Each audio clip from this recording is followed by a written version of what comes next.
speaker is, the title is A Mother's Voice, and it's Miss Jima Cahill Cook. She's an author, educator, and a counselor.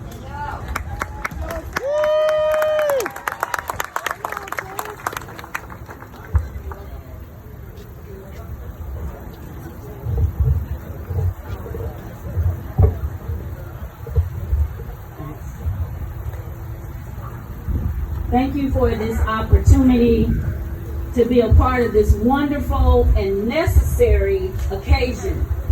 I stand before you as to give a perspective from a mother. What are the thoughts of a mother raising a black child, a black male child in America today? One of the 7 principles of Kwanzaa is Ujima.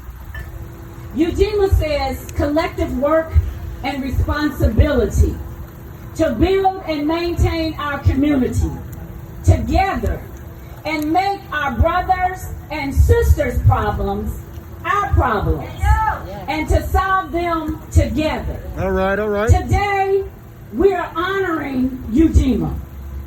I stand before you with hope in my heart. I see different hues of people, and I'm reminded of the words of Ella Baker.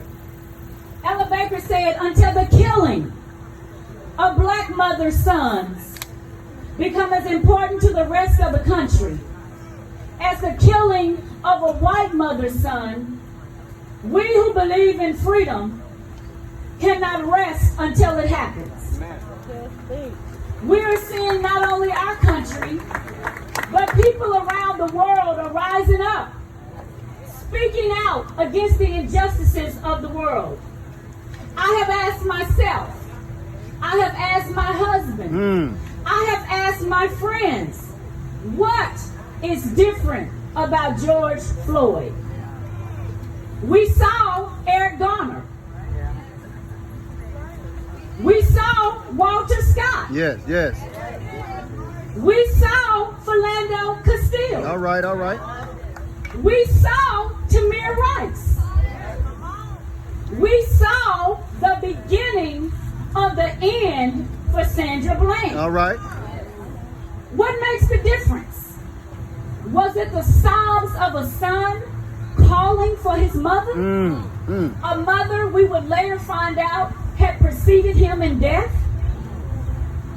Hearing George Floyd call for his mother touched my soul in a way that I was not prepared for. I am not prepared for that. Was it the cavalier attitude of the officers toward the people and toward George? Was it the familiarity of the words, I can't breathe? I still don't know the answer, but I am thankful for a time such as this to be part of the solution as we discuss the concerns and problems we face as a community and as a nation. This cannot be another moment in time. This must be a movement. A movement requires sacrifice. Yes. It requires us to be inconvenienced. Are we ready to be inconvenienced? Fannie Lou Hamer said, the world and America is upset. And the only way to bring about change is to upset it even more. That's right. A movement requires that we ask ourselves and those around us the hard and uncomfortable questions.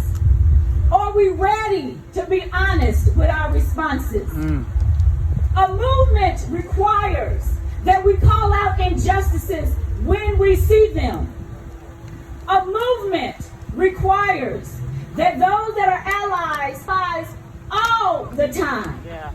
Or you know someone that has been directly affected. Are you ready to show true allyship?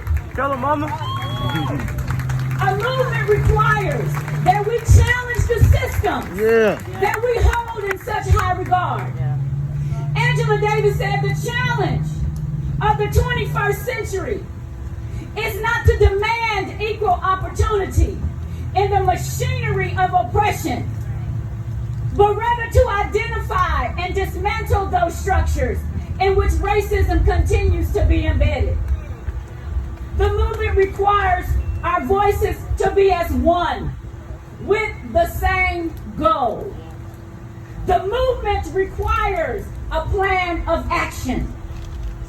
What are we asking in our protests? Is it just police reform? What does that mean for our community? What part of the plan requires legislative action? Are we prepared to sit down and put in the work to see real systemic change? As a mother raising a black son in America, hearing George Floyd call for his mother still haunts me. As a mother raising a black son in these United States of America, I know the power of protesting. We are here today in this very spot because of the protests that happened 50, 60 years ago. The freedoms we have today, we have not had for long. As I look out in the crowd, I am sure there is someone here that is a direct beneficiary of those protests from the 50s and 60s. As a mother raising a black son in America, how do I prepare him for tomorrow? What will his father have to tell him about surviving in America as a black man? Where do we go from here?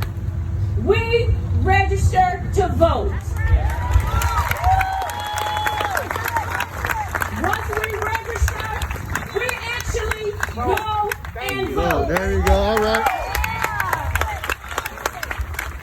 Not just for national elections, but local and state elections. Our day-to-day lives are most impacted and affected by the decisions that are made by our state legislatures. The voting ID laws that happened, the stand your ground laws that happened, open carry laws, cuts in Medicaid funding to children with disabilities to fund a wall, all happened on a state level. The county elections are important as well. Your district attorney, your police chief, prosecutors, sheriffs are either elected or appointed depending on your type of city government. Do you even know what type of city government you have? All right, all right. Is your mayor in charge? Or is it the city council? We can limit the influence of dark money in politics if we vote. That's right, that's right.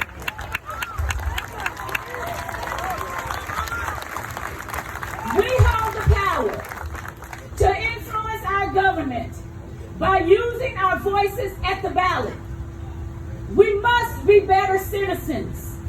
We must care more about our neighbors, both near and far. Yes, yes. We must do better about defining who we are as a community and what we believe in and value as a nation. We have the power to bring these words to life. We hold these truths to be self-evident that all men are created equal. That's right. That they are endowed by their Creator. That's right. With certain unalienable rights. That among these are life, liberty, and the pursuit of happiness. That's right. But it didn't stop there. All right, all right. It says that to secure these rights, governments, that's right, are instituted among men, deriving their powers from the consent of the governed. That's us. That whenever any form of government becomes destructive of these ends, it is the right of the people people. That's right. That's right. That's right.